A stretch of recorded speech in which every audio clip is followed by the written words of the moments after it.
यसपालि हामीले खोजिरहेका त्यो एउटा यस्तो ठाउँ जो एकदम नै नजिक होस् र सँगसँगै जिन्दगीको थकान मेटाउन सुन्दर र शान्त, जहाँनिर हामी हराउन पाऊ। यदि तपाईँ पोखराको हुनुहुन्छ अथवा पोखरा आउँदा तालको भ्यू हेर्दै रमाउन चाहनुहुन्छ भने त्यसो हो भने यो भिडियो तपाईँहरूको लागि पनि हुनसक्छ। सेभ बटनमा क्लिक गरिहाल्नुहोस्। यो ठाउँ रहेको छ पोखराको सरङकोटमा रहेको नयाँ गाउँ इको रिसोर्ट। परिवारसँग होस् वा साथीभाइहरूसँग, यहाँको बसाइ वा भोगाई अति नै मेमोरियल हुनेवाला छ। यहाँको परिकार जति मिठो त्योभन्दा मिठो यहाँको हस्पिटालिटी। जङ्गलको बिचमा हरियालीभित्र हराउनु जति आनन्दमय थियो त्यति नै आनन्द आउने फेवाताल हेर्दै देखिने यहाँको भ्यू। आउनुहोस् हामीसँगै तपाईँहरू पनि यस नयाँ गाउँ इको रिसोर्ट सरङकोटमा मजा लिनु। Welcome to another video. र यसपालिको हाम्रो गन्तव्य चाहिँ सरङकोटको चाहिँ नयाँ गाउँ रिसोर्ट रहेको छ। त्यहाँ गएर चाहिँ हामी गेट टुगेदर गरेर यसो रिफ्रेसमेन्टको लागि चाहिँ हामी जाँदैछौँ। र हाम्रो साथमा हुनुहुन्छ ढ्यान्टा ड्याम सुभाष सर। ngoलो कता हो?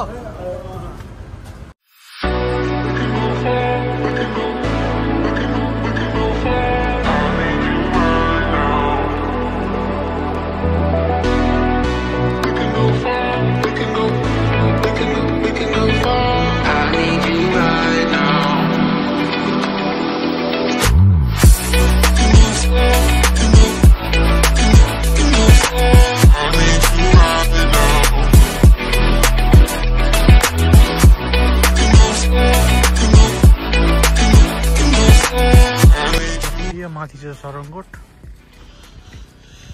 यता गयो नि कास्कीकोट नौडाँडा। यो चाहिँ यहाँको के अरे चटपटपुर, सरङकोटको चटपटपुर।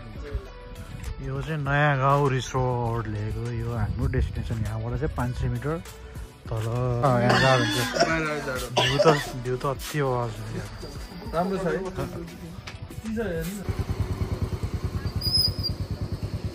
अझैको घरतिरबाट अझैको घर छेउमा हो क्या पार्किङ। राति मेरो ड्युटी त यहाँ हुन्छ, त्यही पनि यो चाहिँ पार्किङ एरिया। ल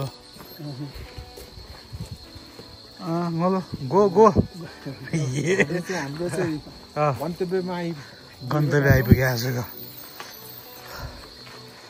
यहाँ राखेर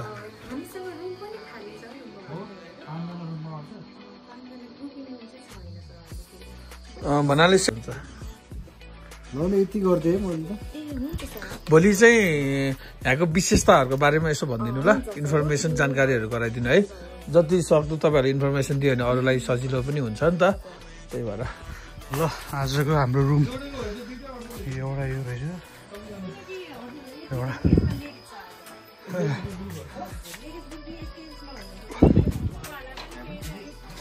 पोखराको भ्यू। ल यो चाहिँ हाम्रो अब यहाँ बारबेक्यू गर्नको लागि यो त रहेछ, यतै मजाको छ। यतै बस्नु न, यहाँ गफ हुँदै बस्नु पाउँछ।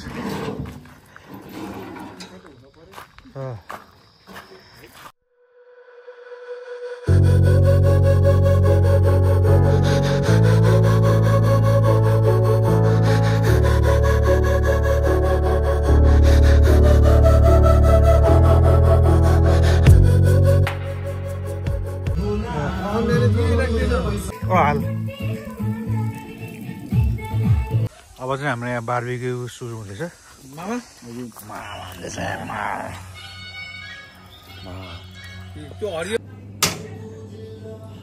ल रातिको कति 11:30 बजे बिरोदाईको लाइभतिर राम्रो आछ। तपाईँ त्यति बस्नु, फोटो खिचिदिन्छु बिरोदाई बस्नु त।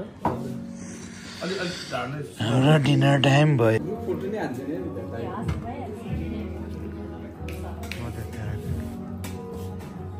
खाली सुन मैले त खाएन त अहिलेसम्म। हामीले प्योर खालि नै खायो। कता धेरै धेरै खानु सस्पेन्ड गरेर खायो भने त तपाईँ अरूलाई सस्पेन्ड भन्ने, आफू सस्पेन्ड गरेर खाने। रोजीले नि गाडीको व्यापार गर्छ भने सुनेको। त्यो बत्तीले पनि खाएन। हाम्रो बाउहरू त पहिला सानोमा के त्यतिखेर त यस्तो ल ल खाना खाने भयो। हजुर पुग्यो खै तैँगोलो तै तैँगोलो तैँगोलो कि हातै तै कि हातै तै तैँगोलो 12 लाई म भने के भनेको त्यो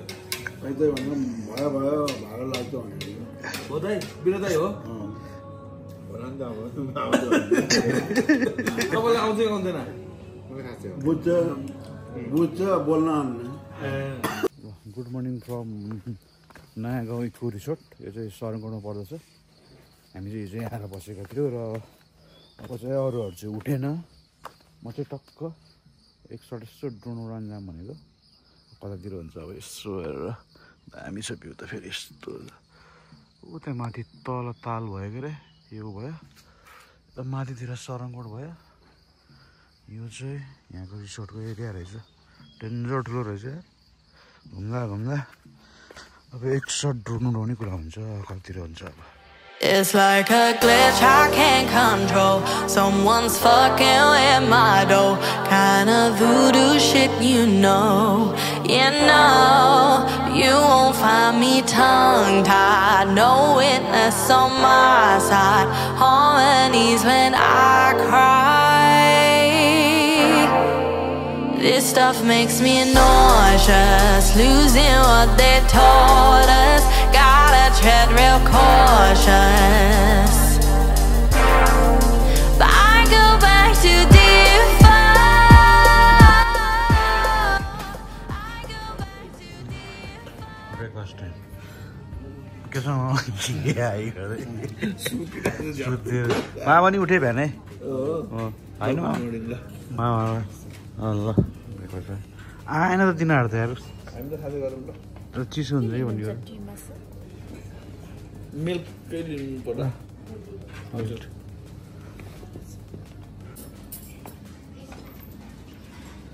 तल आउनुहुन्छ तल आउनु यस यस यस यस कस्तो भइरहेछ कस्तो बस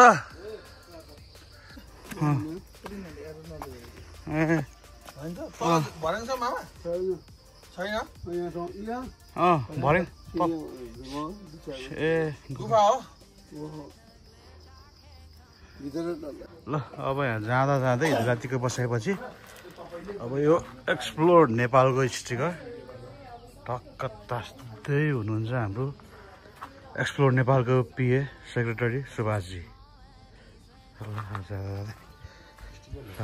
हाम्रो साउजीले पैसा तिर्दै हुनुहुन्छ है नमस्ते मेरो नाम सविता ढकाल म नयाँ गाउँ इको रिसोर्टको स्टाफ हाम्रो चाहिँ यहाँ सबै थोक अर्ग्यानिक देखि लिएर फार्म भयो फार्म भिजिट गर्न पनि सक्नुहुन्छ फार्ममा चाहिँ हाम्रो विशेष गरी कालिज यहाँको चाहिँ स्पेसल भनेको कालिज भयो लोकल कुखुरा भयो हनी भयो फार्म हनी भयो फार्ममा हाम्रो सब्जीहरू भयो अनि त्योदेखि लिएर हाम्रो होमस्टे रुमहरू पनि छ रुमको प्याकेज हाम्रो चाहिँ पर पर्सन बेड एन्ड ब्रेकफास्टको 1500 छ भने डिनर गर्नुभयो भने 2000 लन्च गर्नुभयो भने चाहिँ 2500 हजुरहरूलाई चाहिँ अब आउनको लागि पोखराबाट बिन्दवासिनीबाट सिधै सराङकोट हुँदै आउनुपर्ने छ धन्यवाद ल दइन भयो अब